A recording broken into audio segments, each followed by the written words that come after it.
Welcome to Happy Homes and Gardens. I'm your host. My name is Daphne Royse. I am a real estate broker, architecture, and interior designer. Coffee grows in many parts of the world. We commonly consume coffee the first thing in the morning, either at home or in a coffee shop.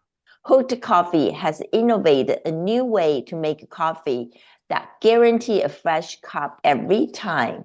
Let's welcome Natalie Ma, the founder and CEO of Hooked Coffee, to share some insights about her coffee. Hello, Natalie. Hi, Daphne. Thanks for having me here. Please tell us who you are and how you started Hooked Coffee. Sounds good. Can give you a little bit of introduction about myself. So I grew up in Hong Kong until I was 13. I was born and raised there, and my parents wanted me to learn more about the world. So at 13 years old, they sent me to boarding school in England, where I was there for 5 years. And after that, I came to Berkeley, California for college. And after that, I stayed here to work, and I've been here in San Francisco ever since. I would say growing up, I've always been creative, passionate, and a little bit spontaneous. I loved anything from acting, design, dancing, you name it. But regardless, because of my parents and the culture around me, I chose the safe path when it came to career and things I've done in the earlier days. So I graduated from UC Berkeley with an applied mathematics degree. I went into finance. I worked in asset management for a few years before pivoting into the tech space, where I did business operations and sales strategy for a few years. But during this time, I was deeply unfulfilled. I felt like there should be something else other than a 9 to 5 job. I felt like I wanted to enjoy work as much as life. So that was my main goal for the next few years. So it was around COVID when I actually got into the world of specialty coffee. And my roommate got me into it, and I realized, wow, I've been drinking coffee for 5 to 10 years, and I had no clue what I was drinking. And I felt like there should be an easier way for people to enjoy premium taste and coffee without too much work involved.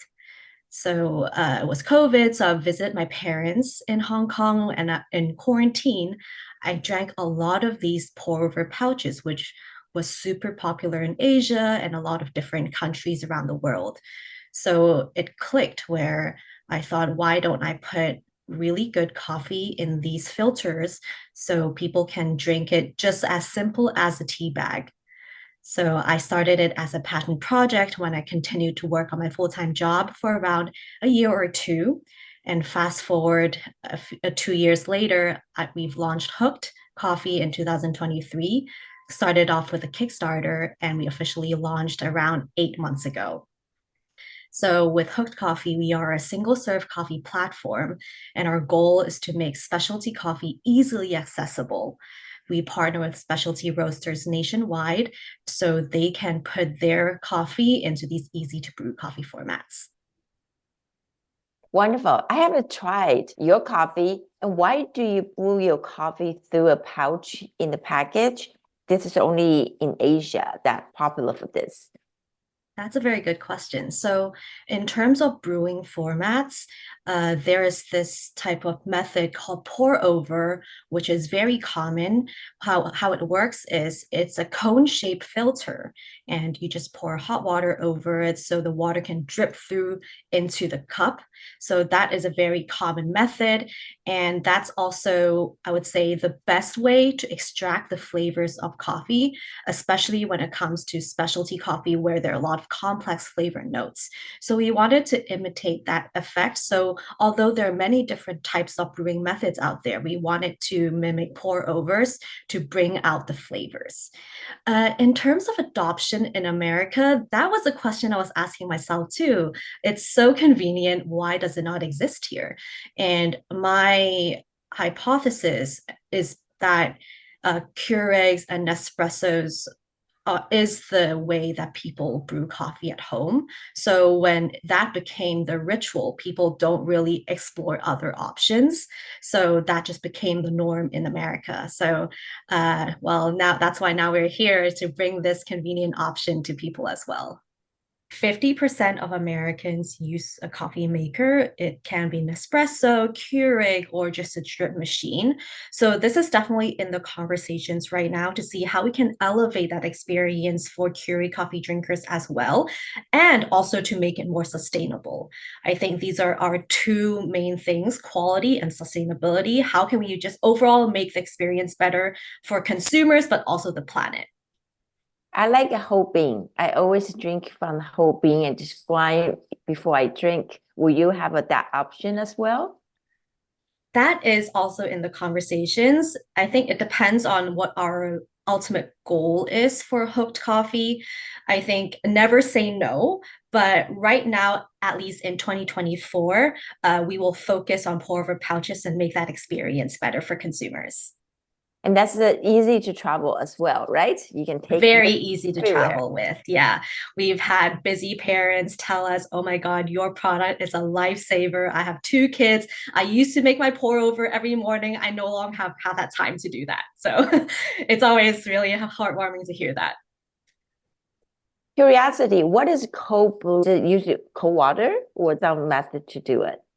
Cold brew. So, cold brew is when you steep coffee in cold water for around 18 to 22 hours, depending on the coffee grounds you use. It normally the grind sizes of coffee is larger, so it will take, and it's also the water is cold, so it will take longer for the flavors to slowly extract out. And this method has been very popular in the last few years, and it's just continued to grow, especially with the Gen Z and Gen Alpha population. Can we use a pouch with cold water? Will that work? Yes, it will. So, what you do is you snip off the little wings on the side and you just steep our pouches in cold water for around 20 hours and you get yourself a cup of cold brew. So, it's super great because if you want a nice cup of hot coffee in the winter, you can totally do that. But also in the summer, you can enjoy a really refreshing drink. Wonderful. I'm going to try that. Yep. Excited to hear what you think. Why is hooked coffee different than others? I would say hot coffee is different from our approach. So we are extremely mission driven. Our goal is to make specialty coffee accessible and to shift perception when it comes to coffee. I think when it comes to the daily coffee drinkers, you press a button and you call it a day. But we want to elevate your experience, but still keep that convenience factor in it. So instead of producing our own coffee, instead of roasting our own beans, we've decided to partner with specialty roasters nationwide because we think this is a collective effort and we want to focus on these simple brewing products so you can just enjoy great coffee from different roasters everywhere. Yeah, we currently have 8 different coffees on our website right now. They are at different roast levels and different flavors, so people can try different coffees at home. And typically, if you don't know too much about coffee, we recommend you to use our quiz. So we will tell you what's the best option for you, or we even have like rotating subscriptions and also variety packs, so you can discover more about coffee. In terms of the coffees, we have a mixture of blends, single origins. Currently, at this very moment, we have one from Burundi, rum from Peru. We're also rolling out other single origins so you can actually enjoy premium coffee using these pouches. What would you recommend for the first-time user? Which one they should select on first purchase? Yeah, so typically my first question for them will be, what do you normally drink? What are you normally used to? So if it's a medium roast or darker roast, we would recommend Andy's blend for Andy from Andy Town. It's always super popular. Also, Brooklyn blend from Partners Coffee is also another bestseller of ours. That's a great recommendation. How can coffee to kept fresh? And what is the best way to store coffee? Yeah, it depends on the format you purchase. So if you purchase whole beans, you have more leeway. I would say you should finish your bag of coffee within 2 to 3 weeks for the best flavors and the freshness.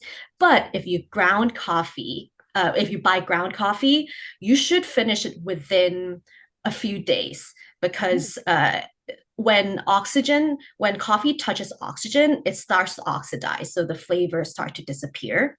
There's one way to keep it fresh, which is to put it in vacuum canisters, so you can suck out the oxygen. And that's actually the same thing we do with our pouches. Our pouches are fresh for 12 months, and that is because we flush nitrogen into these package. And because nitrogen is a heavier gas, it pushes out the oxygen, and that's how we keep it fresh. I do see people put ground coffee in the freezer. Is that way to store coffee? That is one way to store coffee. In fact, I do have some in my freezer right now. We are overflowing with coffee beans. But one thing to keep in mind is moisture content. So I would recommend that you would put like a completely new bag of coffee into the freezer rather than open it, reseal it, and put it back in. I think that yields the best results. How interesting. Is your coffee mold free? Yes, our coffee is mold free as a short answer. I think as long as you purchase specialty coffee, that is at the Specialty Coffee Association level, 80 points and above, you don't have to worry too much about mold. Mold and mycotoxins normally come in when moisture content, as long as you keep your coffee in a insulated environment, you should be fine. I'd like to ask you, I always curious, what about the whole bean? The coffee feels woolly. Why is that? Oily, okay. So this depends on the roast level that you purchase. So since you feel like the beans are a little oily, it means it is a darker roast. It is more developed. So there are natural oils that also start to surface as you roast the beans for longer. So there are three types of roast: light, medium, and dark. And before I say too much about this, coffee actually comes from a cherry fruit. And after it is processed, it arrives to the roaster, and the roasters roast the beans. And from light roast, obviously, from a visual perspective, it's lighter in color. It also tastes a little bit more fruity, and people typically call it more acidic. And because there is more of that flavor of fruity characteristics that is pertained in these beans. And as you roast it for longer, you will have more of that roasted chocolate, nutty flavors that start to develop as you roast for longer. Can you share the differences between light, medium, and dark roast coffee? Yeah, this really depends on the region, the blend, and the specific roasters you go to. But generally speaking, when it comes to a light roast, there will be a little bit more acidity in the coffee because, again, coffee comes from a cherry. So cherry has a little bit more of that fruitiness and acidity to it. So, and as you roast it for longer, medium roast, typically you will hear people use terms like nutty, chocolatey. And then as you go darker, it will become more of that like dark chocolate, smoky flavors that are, it will be the main characteristics of the coffee. Is acidity of a coffee make a different taste? It will make it taste different. So I would say it's acquired taste. I like to personally compare coffee to wine, where depending on the terroir, the regions the coffee come from, and even how long the coffee has been roasted, the flavors are different. So depending on what you're used to drinking, you might like a different flavor profile. Do you have a personal favorite? Which region you like a coffee from?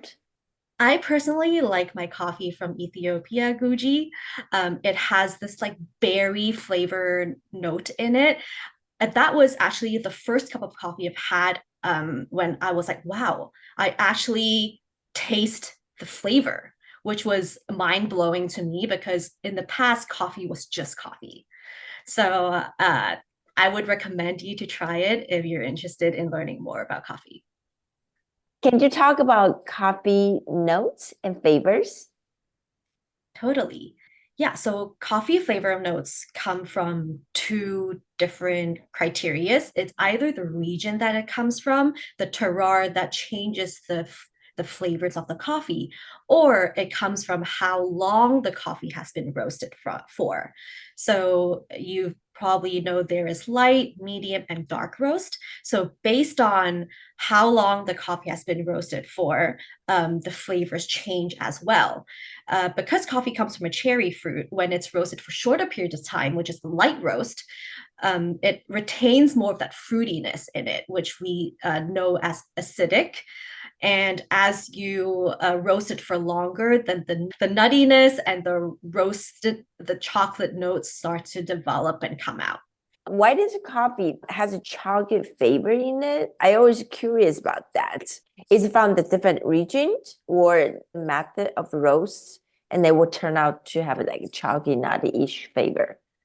So for us, it's 100% coffee. So we don't add any artificial flavors to the coffee itself. The flavor notes comes from the coffee itself, and based on different regions and different terroirs and how the roasters roast their coffee, we can kind of come up with different flavor profiles for tasting purposes. So your coffee is 100% original with no add flavors. Why do other coffees add flavors, and how do you differentiate those flavors? So I would say they are in different buckets. I know there is like really fun flavors like hazelnut coffee or all these different like festive Christmas options. Um, I actually personally like them as well, but I just treat them differently. There is like the enjoying the beauty of a cup of like pure black coffee itself, but also have some fun in terms of specialty drinks like lavender coffee. That always sounds really awesome. So it's just a different product, I would say. And I understand not just coffee, people love to have those favorite cream to make coffee taste differently, Yeah, correct? totally. Yeah. Do you have any plan to explain your products in the near future? Yeah, of course. So we launched our brand around 8 months ago with four roasters, and we're actually launching with another four in the next quarter. So super excited for that. So we'll have eight roasters within our portfolio, which are all incredible. We're also opening up to other roasters through a private label service. And we have a lot more exciting plans coming up in 2025 as well. So stay tuned. What is your website and how can people purchase your coffee? Yeah, our website is www.brewhooked.com. You can find us there. We're also launching on Amazon in the next few months. So if you are listening to this show in the summer of 2024, you can find us on Amazon as well. You can also follow us on social media. We're on all platforms: Instagram, TikTok, Facebook, under at brewhooked.com. That is BREWHOOKED. I'm going to check your Instagram. I'm going to follow you now. Thank you. How many flavor you have right now? Four different roasts? We currently have 8 different coffees, and we will keep it that way. But we will most likely switch out seasonal products, bring in new coffees just to keep things more exciting. Wonderful. That's great to know. Well, thank you so much, Natalie, for those informative insights of coffee. Yeah, thanks for having me here. It's super fun. Thank you so much. Thank you.